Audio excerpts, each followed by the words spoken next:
Pools, lakes, ponds, and beaches mean summer fun and cool relief from hot weather, but water also can be dangerous for kids if you don't take the proper precautions. Karen Cochran with Children's Hospital, she joins us now to talk about swimming safety tips. Good morning, and thank you so much for being here. Good morning. Thank you for having me. You're with the CHEC Center at Children's Hospital. That stands for?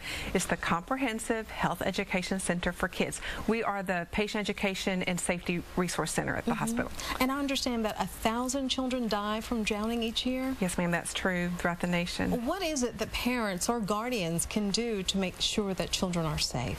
Number one, never take your eyes off your children when they're around water.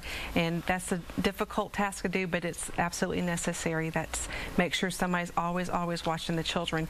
You can't go to answer the phone, you can't go to answer the door. You have to be with your children all the time while they're around water. Okay, now say the neighbor has a pool and children are curious, and if they wander off, they may end up around the pool. What can homeowners do to take precautions as well? Well, first of all, they need to have a fence that separates the pool from the house and that goes all the way around the pool.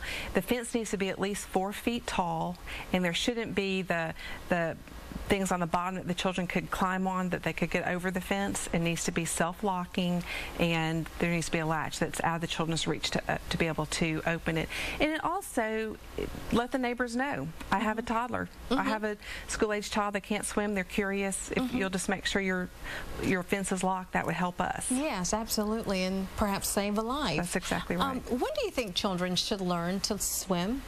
You know, they need to learn at least around by 4 years old. Maybe if you're talking a year old, that's probably not old enough for it to really cement with them, but if they're by 4, they should take the swimming lessons, but don't let that give you false security. They should always still be with an adult.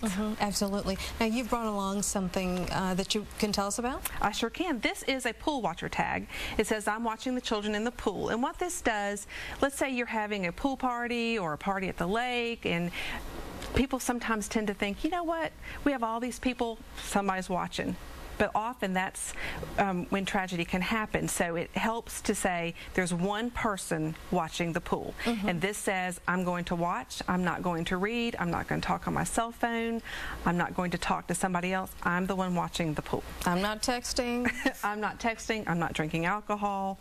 That is my sole responsibility, is to watch the pool. And I'll do that until I can hand this off to another responsible adult. That's very good. Yes. And they can get those at the CHEC Center? They can get these at the CHEC Center. You can call 939-9377, and we can arrange for you to get one if you need one. Do you have a website where folks can get more safety tips? www.chsys.org. And we also recommend kidshealth.org is another great resource for parents. Okay. Karen Cochran, thank you so much for being here and passing along those important tips, especially during this time of year. Thank you. Certainly.